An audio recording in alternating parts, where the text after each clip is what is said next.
Salut à tous les cracks du football anglais, vous êtes sur l'INPL et on va discuter ensemble du match qui vient de se conclure entre Chelsea et Newcastle. Superbe rencontre, les deux équipes ont livré du gros spectacle et surtout on se sont donnés physiquement dans cette rencontre.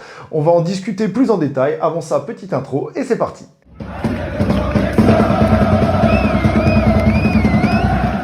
Pense toujours à lâcher ton triplé, like, commentaire, abonnement, ça aide énormément cette chaîne et ça me permet de me développer. Donc on va revenir sur cette grosse rencontre. Franchement ça a été une rencontre hyper intéressante qui a basculé d'un côté puis de l'autre, qui s'est conclue par un match nul que je dirais plutôt bien payé pour les deux équipes. L'une comme l'autre aurait pu passer au-dessus en fonction de leur temps fort.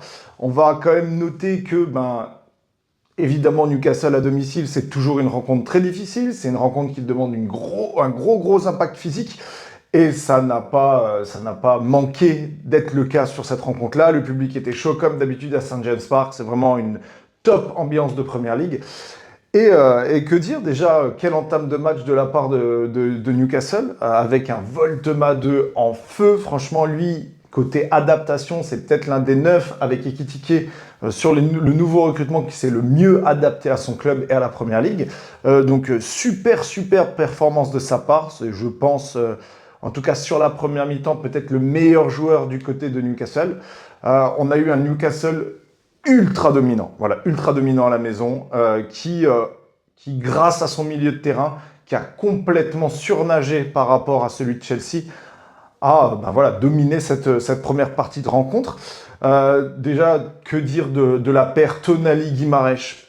En face, tu avais Caicedo-Reece-James qui, depuis qu'ils sont associés au milieu de terrain, font une super paire. Franchement, les deux jouent super bien. C'est des superbes joueurs, il n'y a aucun doute là-dessus. Mais ils sont fait manger par Guimarães et Tonali sur la première période. Et ça n'a pas manqué de donner un gros avantage à Newcastle. En plus de ça, tu avais une ligne de 3 qui a super bien fonctionné. Que ce soit Anthony Gordon qui était sur tous les ballons. Franchement, je crois que Anthony Gordon, super joueur, mais je crois que je l'ai rarement vu autant comment dirais-je, impactant, autant supérieur à son vis-à-vis sur une rencontre. Il a vraiment dominé Malo Gusto du début à la fin. En tout cas, jusqu'à la sortie de Malo Gusto, il a vraiment été au-dessus, il a surnagé. Et la plupart des grosses occasions pour Newcastle venaient de son côté. Voltema 2, j'en ai déjà parlé, mais encore une fois, quelle rencontre. Le mec, il est en tant que pivot, c'est un peu voilà, ce Olivier Giroud d'il y a quelques années, ce Zlatan, voilà, ce joueur qui, dos au but, a une telle présence et un tel bon placement de corps que le défenseur ne peut rien faire et il a une redistribution de balles hyper fluide. Donc en tant que point d'appui, c'est un superbe joueur. Et il l'a vraiment montré, il a montré ses qualités sur la rencontre. Et en plus de ça, il a un sens du timing très bon. Il a tendance à être bien placé au bon endroit. Des fois, il a loupé d'ailleurs un deuxième but, un moment sur un autre centre de Anthony Gordon qui est vraiment pas passé très loin. Franchement, top rencontre de sa part et je tenais vraiment à le marquer. Et en plus de ça, tu avais Jacob Murphy sur l'aile droite qui, face à Cucurella, a quand même mis Cucurella grandement en difficulté. Cucurella, c'est pas le plus mauvais sur ce match-là défensivement du côté de Chelsea, mais il n'a pas fait une top rencontre comme on a l'habitude de le voir faire. Là, vraiment, il a été mis à mal par Murphy. Malo Gusto, c'est peut-être sa pire rencontre depuis le début de saison parce que j'en parlais lors de leur dernière rencontre face à Everton. Il avait fait vraiment une top rencontre. Je trouvais que vraiment Je trouvais vraiment que Malo Gusto, faisait vraiment des top rencontres depuis le début de la saison. Et là, celle-là, malheureusement, elle n'a pas bien marché de son côté. Fofana non plus, pas bon match de sa part. Robert Sanchez, lui, au contraire, a fait plutôt une bonne rencontre, je trouve. Dans l'ensemble, il a fait ce qu'il avait à faire. Peut-être que Chalobah a été le meilleur défenseur du côté de Chelsea. Et après, Cucurella. Donc voilà, ligne défensive très compliquée quand même pour Chelsea sur cette rencontre et qui a été menée à mal de A à Z. Du côté de Newcastle, la défense aussi a été mise très à mal, surtout sur le début de deuxième période. Donc on va revenir un petit peu sur le déroulé du match. Déjà, le doublé de Voltema 2, son premier en Première League, et un Chelsea inexistant sur cette première période. Aucune frappe cadrée. C'était impressionnant dans l'impact, à quel point Newcastle était au-dessus, à quel point les décisions étaient bonnes, les appels étaient bons. Franchement, Anthony Gordon, il a été incroyable. que ce soit en profondeur, sur son aile, vraiment en mangeant la ligne et tout, il a été trop bon.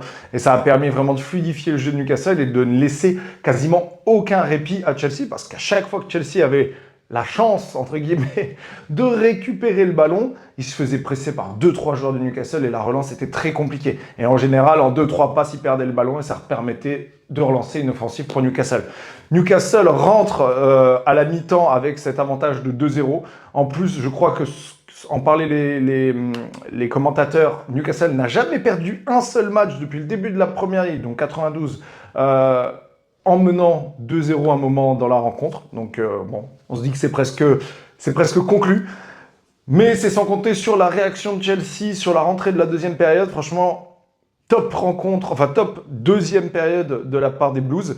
Maresca a dû avoir les bons mots. Il y a eu aussi les bons changements à un moment, on va en parler.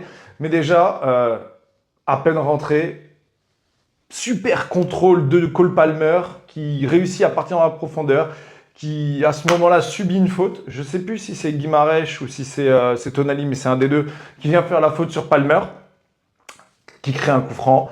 On a l'impression que Palmer va le tirer. Je crois que Ramsdale se place vraiment sur le côté gauche en attendant une frappe d'un gaucher. C'est Reece James qui prend la frappe, magnifique, poteau rentrant, il peut rien faire. Franchement, Ramsdale là-dessus, son placement n'était pas forcément mauvais. Le mur, il y a un joueur qui n'a pas sauté dans le mur, qui aurait pu dévier ce ballon, mais bon, il ne le fait pas. Et la frappe, elle est magnifique. Reece James qui fait sûrement son meilleur début de saison du côté des Blues, qui n'est jamais blessé pour la première fois depuis qu'il est là, et qui sort une top performance. Franchement, c'est le meilleur joueur, c'est clairement le meilleur joueur du côté de Chelsea. C'est peut-être même le meilleur joueur sur le terrain. Mais sur cette première mi-temps, il s'est fait quand même un peu manger. Mais sur la deuxième, il s'est tellement réveillé. Il a arrêté notamment un but, enfin une grosse occasion pour Harvey Barnes sur la fin de match et tout. Enfin bref, il a été tous les bons coups. Son coup franc est magnifique, permet à Chelsea de se rapprocher du score de Newcastle.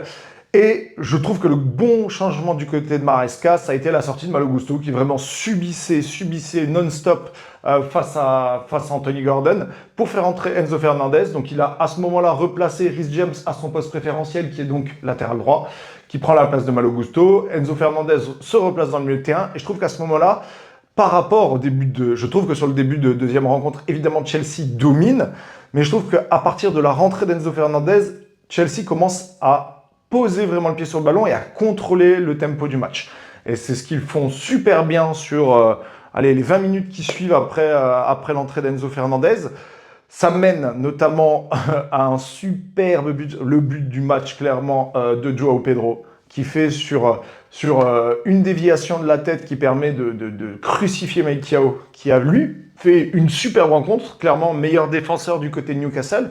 Il a fait une top rencontre, mais malheureusement, une seule erreur de sa part. Évidemment, Cher aurait pu combler un petit peu l'espace et revenir un petit peu aider à ce moment-là Thiaw, parce qu'ils étaient que tous les deux face à Joao Pedro. Mais Joao Pedro conclut parfaitement cette action. Franchement, son contrôle de la tête, il est magnifique. Il se met dans le bon sens. La course est top. Le vis-à-vis face à Ramsdale, il est parfait. Voilà. Que dire de ce but, à part que c'est un bijou. Et à partir de ce moment-là, Chelsea ralentit un tout petit peu le rythme du match, commence à reposer le pied sur le ballon et à essayer de mettre en place leur tempo, essayer d'aller claquer ce troisième but, évidemment. Ils sont malheureusement pas trop aidés par Garnacho, qui je trouve fait une très mauvaise rencontre, encore dans la continuité de ce qu'il avait fait à Everton, qui avait été une catastrophe. Et ben, cette fois-ci, il a encore une fois pas fait un bon match. Il a loupé la quasi-totalité des actions qu'il avait dans le dernier tiers. Ses frappes sont loupées, ses courses n'étaient pas forcément très très bonnes. Donc très bon match de Joao Pedro, très difficile pour Garnacho en attaque.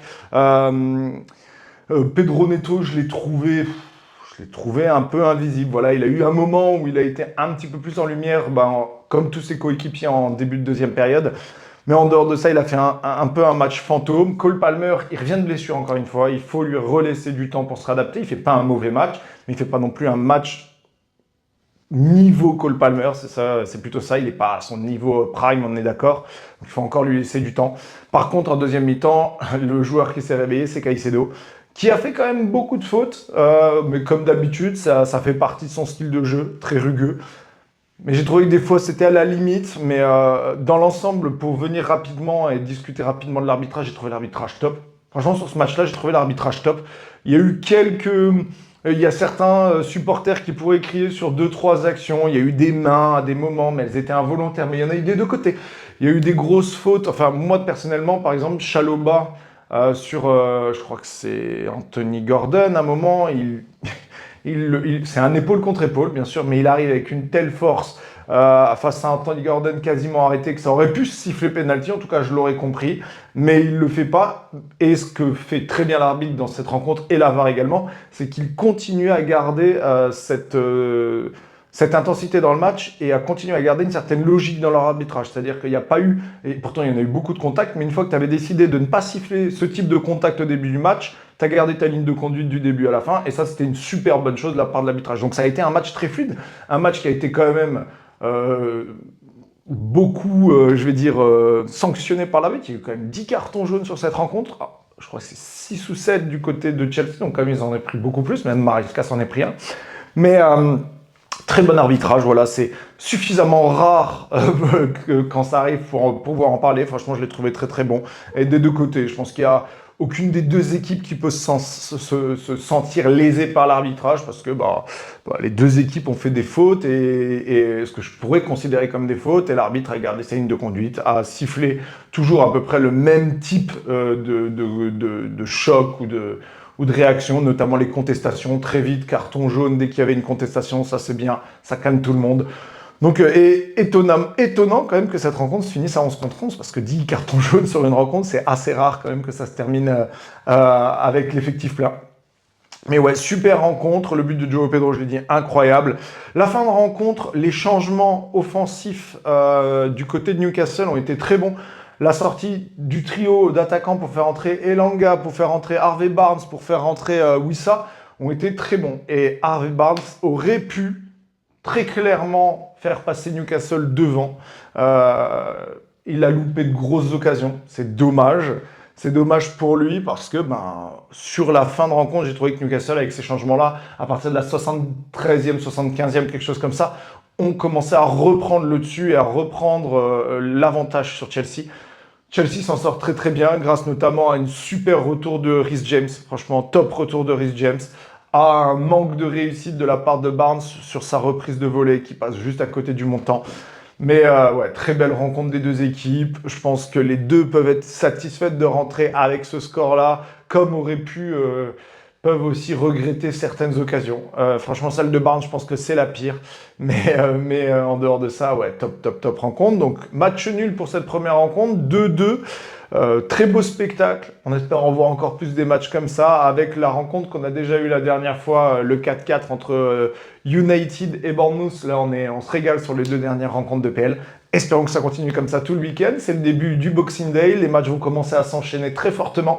Alors, on a une journée assez incroyable avec du City, du Arsenal, du Liverpool, du Tottenham. Donc franchement, ça va jouer dans tous les sens. Donc vraiment impatient de voir la suite. Et que dire, top rencontre. En tout cas, n'hésitez pas, si vous avez des choses à dire, des commentaires à faire, des choses que j'aurais pu oublier, à le laisser dans la barre de commentaires. Et moi, ça me fait toujours un plaisir de lire vos commentaires, de répondre et d'un petit peu échanger avec vous. Donc n'hésitez pas. Sur ce, je vous souhaite à tous un très bon week-end de PL. Salut mes cracks!